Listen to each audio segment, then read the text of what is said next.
Bien, vamos a un tema súper relevante. El informe de la Comisión Investigadora por las Muertes en el Sename de la Cámara de Diputados fue aprobado en general. Esto busca integrar elementos al servicio que le permitan superar la crisis que actualmente vive el sistema. ¿Cuáles son las necesidades más esenciales que tienen hoy los jóvenes que han sido vulnerados, los niños también? ¿Cómo volver a evitar que estos niños y adolescentes sufran tratos indignos en los centros? Vamos a conversar sobre este tema. Está con nosotros Marcelo Sánchez, gerente general de la Fundación San Carlos, la que ha investigado sobre las políticas de infancia en nuestro país. Marcelo, bienvenido. Muchísimas gracias por acompañarnos aquí en la mañana informativa. ¿Qué tal? Bien, bueno, este informe de la Comisión del Sename en la Cámara de Diputados revela lo que hace rato ya parece ser una verdad casi consensuada, ¿no? Que hay una violencia estructural o naturalizada dentro del sistema, que las condiciones son bastante precarias. ¿Qué te parecen las primeras conclusiones que hemos conocido? ¿Están conformes o no ustedes que han tratado los temas de infancia con las conclusiones a las que están llegando nuestros diputados?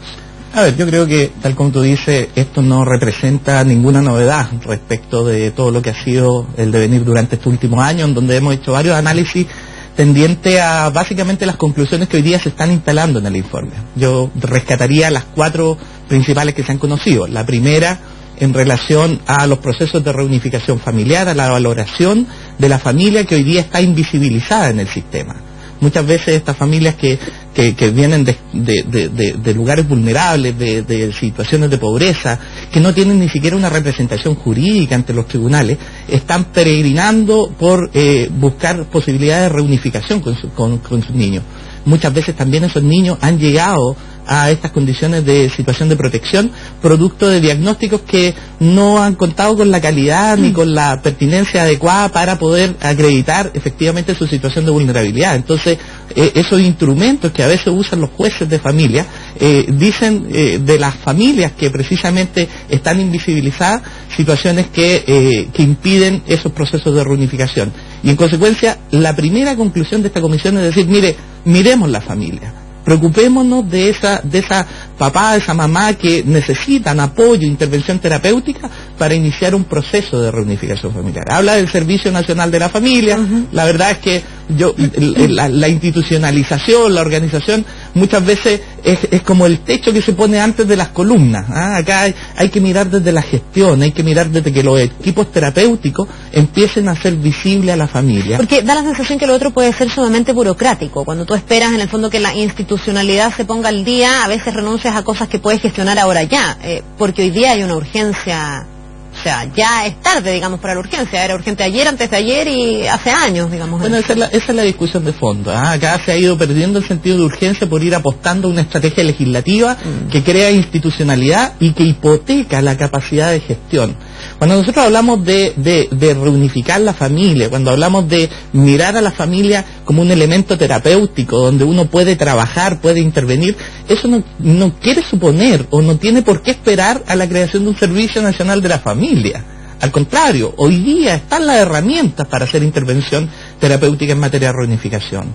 Un segundo elemento que me parece súper relevante de la comisión es que se acredita la necesidad de la representación jurídica de los niños. Fíjate que el proyecto del defensor del niño carece formalmente, lo explicita en el artículo 17, de no hacer representación jurídica de los niños, salvo en casos extremos de alta connotación pública. ¿Qué significa que ese defensor se convierte en algo más bien simbólico que en algo concreto, que cautele los derechos ante los tribunales, por ejemplo, de los niños que están vulnerados ya en sus derechos? Hoy día el proyecto tal cual está planteado no da representación jurídica a todos los niños. Ya. Y como tal es meramente simbólico y solamente resguarda el nivel general y en algunos casos acreditados de connotación pública puede intervenir. Entonces, y ese defensor, perdón, en el caso de los niños del Sename, ¿cómo podría representar jurídicamente a esos niños? ¿En qué tipo de materias? Cuando hay un juicio, por ejemplo, decidiendo con quién se queda un niño, sí. Cuando hay una vulneración de los derechos dentro del Sename, ¿para qué serviría esa figura?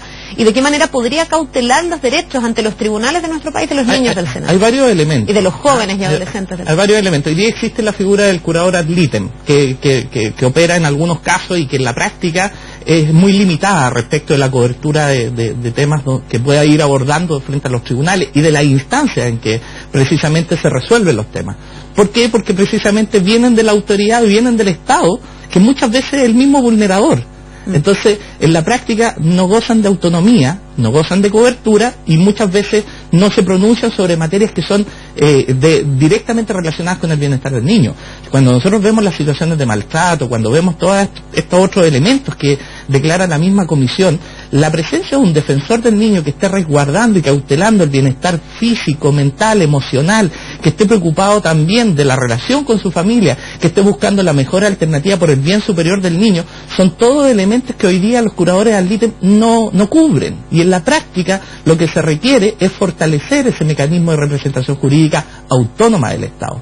¿Qué significa eso? Significa que hoy día, si es que el CENAME está incurriendo en graves vulneraciones de derechos, el defensor del niño sea capaz de poder demandar al CENAME, sea capaz de poder iniciar procesos, hacerse parte en una querella de acciones judiciales, incluso contra el mismo Estado. Entonces, hoy día ese reconocimiento que da la Comisión a la necesidad de contar con representación jurídica es clave. Porque la secretaria del Consejo de la Infancia hace unos días en una columna plantea que no es necesario, Estela Ortiz plantea que existen modelos referenciales, etcétera. Evidentemente, en países donde está garantizada la representación jurídica a los niños, pero hoy día en nuestro país no existe. Y hoy día lo que hay es tremendamente limitado y no es autónomo respecto de las acciones que hacen con el Estado. Esa sería, como yo diría, la segunda conclusión importante. La primera, el reconocimiento de la familia. La segunda, la necesidad de representación jurídica para los niños. Una tercera es darnos cuenta de que tenemos una crisis sanitaria, tenemos una crisis asociada a la salud mental y a la salud emocional de los niños, la administración de los medicamentos, la disponibilidad de psiquiatras y de profesionales de la salud mental, los diagnósticos bien hechos, los diagnósticos bien hechos, pero eso no se pronuncia en la Comisión y yo creo que eso es fundamental. Hay instrumentos como los diagnósticos ambulatorios que carecen del rigor, que carecen de la supervisión, que carecen de un sistema de auditoría que dé cuenta de que ese diagnóstico ha sido bien hecho, es pertinente y oriente adecuadamente al juez para definir las medidas cautelares. Yo creo que eso es uno de los elementos que faltan, al igual que la definición de estándares o que la mirada a la ley de subvenciones, que son otros elementos que van a la crisis estructural del sistema, donde derechamente, si no tienes la disponibilidad de recursos para invertir todo lo que tienes que invertir por niño, es muy difícil que logres su rehabilitación. Ahora, Marcelo, me gusta tu mirada en el sentido que te quedas con lo bueno y con lo que es una propuesta para que el CENAME mejore y que también es uno de los objetivos que tiene esta comisión investigadora y este informe que está siendo aprobado, pero también uno se pregunta si se puede avanzar en el CENAME cuando todavía la crisis actual no está del todo diagnosticada y cuando a lo mejor quedan cosas todavía por esclarecer, como la cantidad de muertes que ha habido. Sí. Se ha propuesto la creación de una comisión de verdad. Y hay varios expertos que están de acuerdo con esto. También hay alguna discrepancia entre fundaciones, por ejemplo, que han seguido el tema del CENAME, que dicen aquí ha habido más de 1.300 muertes, reconocido incluso por el propio informe que fue entregado por la institución, etcétera, pero la Fiscalía está hablando de investigar unas 260. Entonces, ¿qué pasa con todo el resto de muertes que ha habido dentro del CENAME? ¿No será importante? No sé si antes de hacer los cambios, porque no se puede seguir esperando, pero al menos en paralelo el poder saber realmente qué ha pasado dentro del CENAME y quiénes son los responsables de lo que ha pasado dentro del CENAME. Porque aquí da la sensación de que cuando hay un problema en una institución del Estado, las responsabilidades muchas veces quedan muy diluidas. Sí, a ver, yo creo que nada obsta uno con lo otro. O sea, efectivamente una comisión puede ser reparadora para las familias, pero es incongruente una comisión de reparación que no se hace cargo de todas las muertes del CENAME. O sea, estamos hablando de 1.313 muertes. O sea, hay familias que están ahí que quieren una explicación del por qué su hijo terminó muerto en un sistema de protección. ¿Y por qué la Fiscalía habla de investigar 260 y no las 1.313? Mira, yo creo que hay varios elementos. O sea, hay elementos procesales que tienen que ver con la prescripción, hay otros elementos que están asociados a la tipificación de la causal de muerte, hay otros que están asociados solamente a la red de CENAME. Entonces, pero acá no se puede hacer esa discriminación. Hay 1.313 muertes, hay 1.313 familias que están esperando una respuesta respecto a esto. Entonces, cuando uno habla de generar una instancia como una comisión de verdad y reparación, bueno, se tiene que hacer sobre el total. Y evidentemente también hay responsabilidades administrativas, hay responsabilidades políticas que están asociadas en todo este proceso que no se pueden eludir, que eso es parte de la reparación, que eso es parte del proceso mediante el cual el Estado de Chile le pide perdón a esas familias a las cuales les dijo que les iba a proteger a sus niños. Por tanto, ¿tú qué crees? ¿Que se debiese llegar a tener esa instancia, esta comisión de verdad y reparación, pero transparentando la información total, digamos, dándole cabida a todas las muertes y todos los casos complejos que hemos tenido? De todas maneras, más allá... ¿Pero te parece un buen avance esa proposición? Sí, me parece un buen avance, pero no debe ser algo que detenga los otros elementos que son fundamentales. O sea, acá yo quiero ser muy preciso en que no tengamos una mirada política que obstaculice el desarrollo de las medidas que hoy día requieren un amplio consenso. Si nos vamos a enfrascar en determinar, responsabilidad administrativa y política para no avanzar en todo lo demás, estamos haciendo muy mal negocio. O sea, acá lo fundamental es darle respuesta a los niños que hoy día están en una situación de riesgo. Hace 6, 7 meses atrás la ministra de Salud asumió un compromiso de hacer un diagnóstico total de los niños que están en residencia y de darles cobertura priorizada de salud. Es lo que tenemos que monitorear. Tenemos que darnos cuenta cuántos de los niños que están en residencia hoy día están recibiendo atención médica, hoy día están recibiendo atención psiquiátrica. Esos son los elementos que no nos deben detener, que no necesitamos un nuevo Sename hoy día para hacernos cargo de esas cosas, que no podemos seguir hipotecando la capacidad de gestión por todos los otros elementos que, si bien es cierto, contribuyen y van fortaleciendo el sistema de protección, no tienen el sentido de urgencia que tiene hoy día hacerse cargo de los niños que están en situación de riesgo. Ha habido algunos temas más polémicos que otros, en algunos se ha logrado más consenso y hay otros que han estado un poco más en tela de juicio. Básicamente el diputado Zafirio, por ejemplo, ha cuestionado el que se quiera entregar recursos de manera prioritaria a organismos colaboradores del Sename que él dice son cómplices de lo que ha ocurrido dentro del Sename, de las muertes, de los malos tratos, de las denuncias muchas veces de abuso o de violencia sexual, porque tenemos una serie de cosas que han pasado dentro del Sename en los últimos años. ¿Cómo ves tú esto? ¿Cómo debiese administrarse en términos de recursos el Sename también? Porque para algunos puede ser un negocio el Sename, sí. Y a costa de vulnerar o seguir vulnerando los derechos de niños y adolescentes que ya tuvieron sus derechos vulnerados.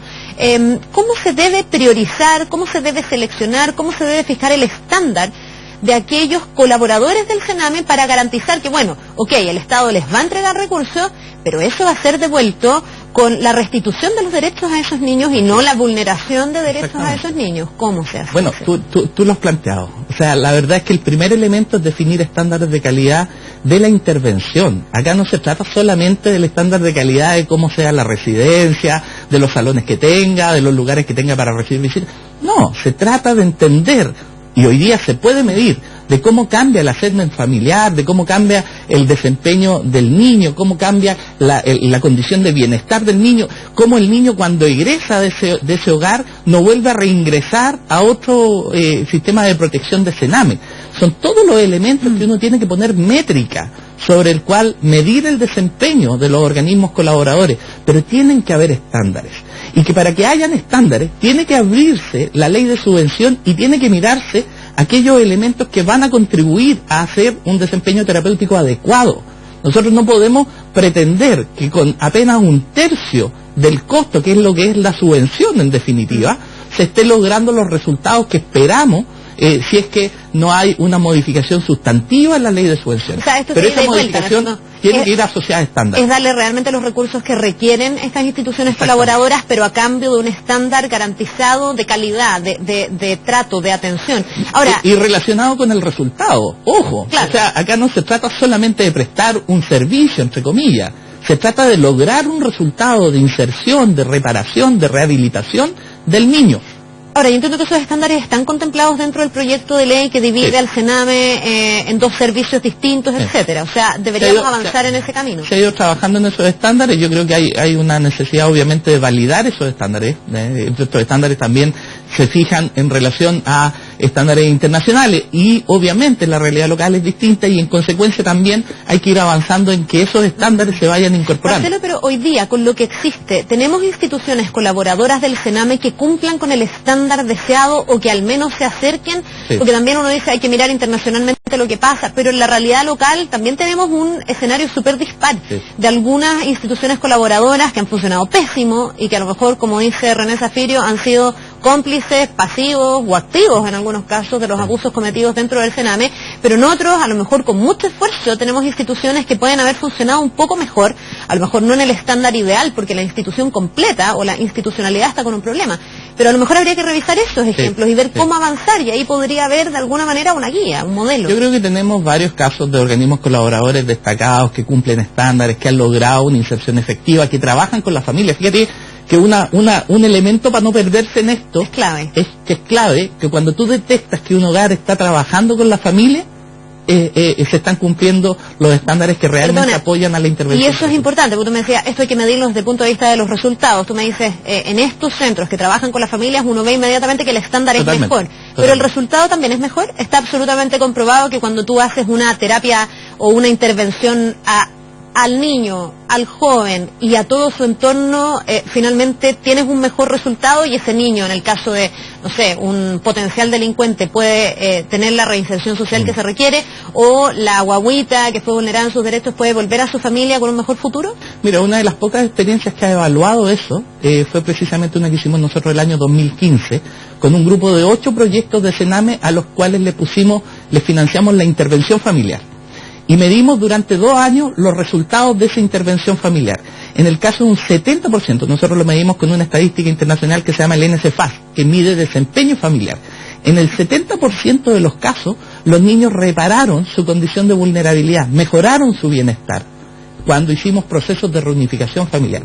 Es decir, la terapia, la intervención con la familia, el trabajar sistémicamente, en el 70% de los casos mejoró la condición del niño.